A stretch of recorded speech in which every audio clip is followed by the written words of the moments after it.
What's up, guys? Welcome to the Stats Free Sports channel. Let's get right into it. Give my reaction to Stephen A. Smith responding to LeBron on First Take. I haven't watched First Take in what 5, 6 years since doing this channel.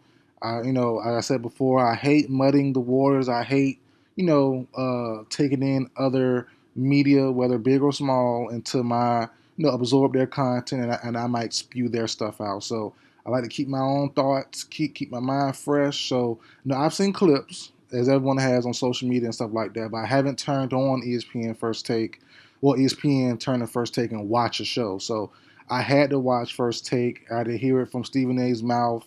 As soon as it happened, as soon as the show cut on, 10 o'clock, 10 p.m. East, or 10 a.m. Eastern, watching the show. They led with it, as we all knew that would happen. Now, my reaction to it, I see it in a couple ways. First off, I want to say respect to Stephen A. as far as being present. And I know what Stephen A. said. He didn't know him and LeBron had smoke. He had no clue that LeBron felt this way. I'll get into what he said later in a few seconds, but he said he had no clue LeBron felt this way. Right? I didn't like when he said, LeBron could have called him, Maverick could have called him, Rich Paul, they could have met, talked.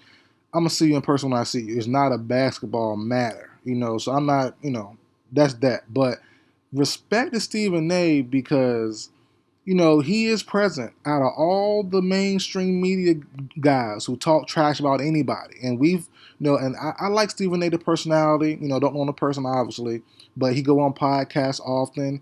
He tells stories of being pressed before, verbally pressed, physically, getting threatened by players. And, these are some big grown men, 6'4" and up, 6'5" and up, grown men full of testosterone, angry, strong, athletic, freak of natures, threatening to put their hands on you. It's definitely, he's definitely in the weeds of things. He's in the thick of things. So respect to him for that. He's always public. He's always around, as he said before on a podcast. So you got smoke with him.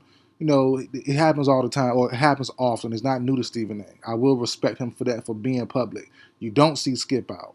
You don't see half of these guys out. So respect to Stephen A. just for that alone. He's never shy about, being in the front of the spotlight, being reachable, being touchable, being accessible to a certain degree. So respect to him for that.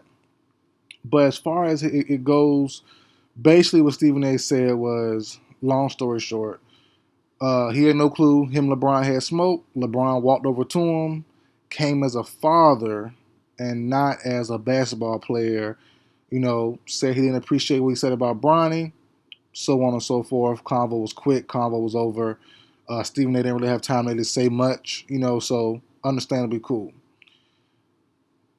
I had to go back and watch what the issue was. Everyone thinks it's the after the Sixers game about a month ago when Bronny got absolutely embarrassed by Maxey and the 76ers squad. Came out terrible on offense, came out, got thrashed on defense, and Stephen A's reaction, right? And I went back to see everything he said during that clip, him and Mad Dog. And I agree with Stephen A. As he said later on in his speech. He didn't say much about Bronny. It was all geared towards LeBron James. And, how Bronny isn't ready. You forced him to this spot. He should be in the G League or even in college still. But it's your fault he got embarrassed because, by the Maxey and the Sixers, and because he's not ready yet, plain and simple. He even acknowledged he's playing well in the G League. He even acknowledged that he hoped he have a good future.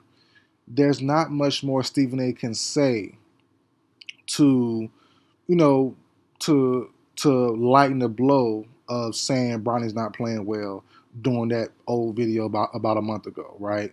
So I agree with Stephen A. there. But for LeBron, as I said, kind of a twofold thing.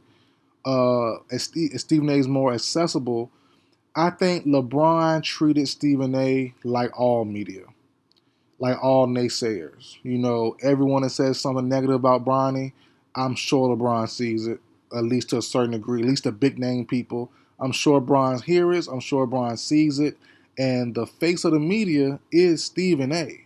So when you see the quote unquote media, and not just Stephen A, I'm saying, but Stephen A represents everybody. I think he saw red, and not he didn't attack Stephen A, but I think he said, "Hey, like I'm gonna tell you, man to man, face to face, like, look, chill out on my son." And Stephen A, he said basically, it's nothing to chill out on 'cause I'm talking to you. So it's like, I get that point. He's not wrong because, as I said, going back to what he said, he was talking about LeBron and how he made Bronny play with the Lakers, made him go to the NBA right now, and he's not wrong there. So, as a dad myself, I get it from LeBron. He is human.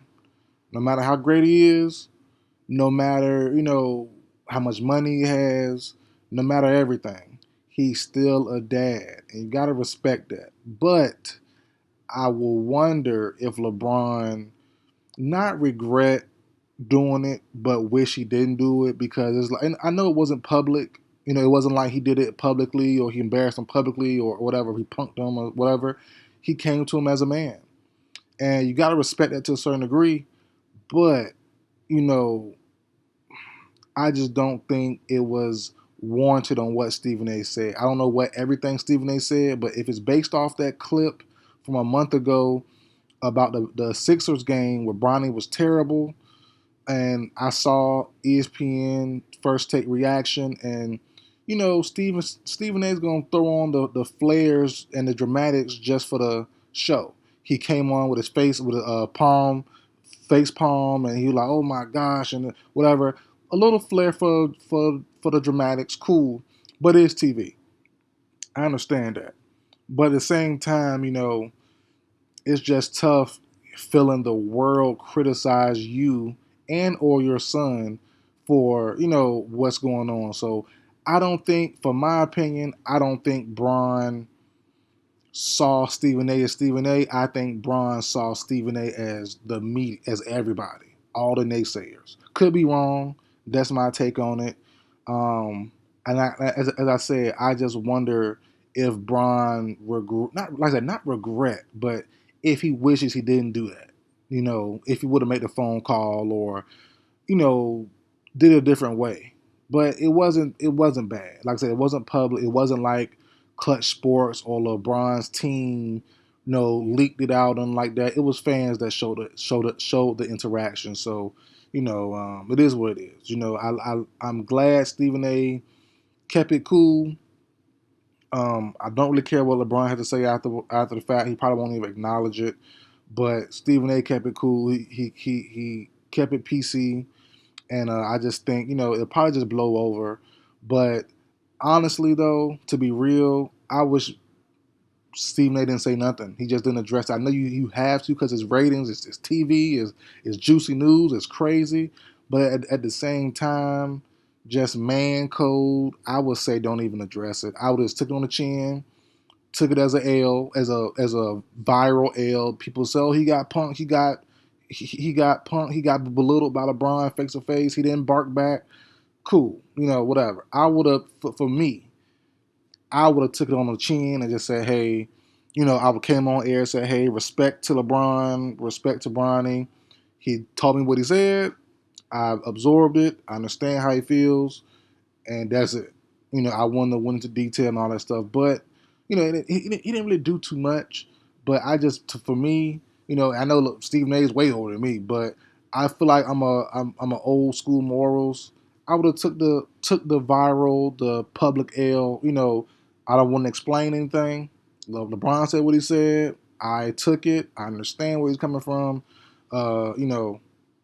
Move on. It is life. We're two men talking.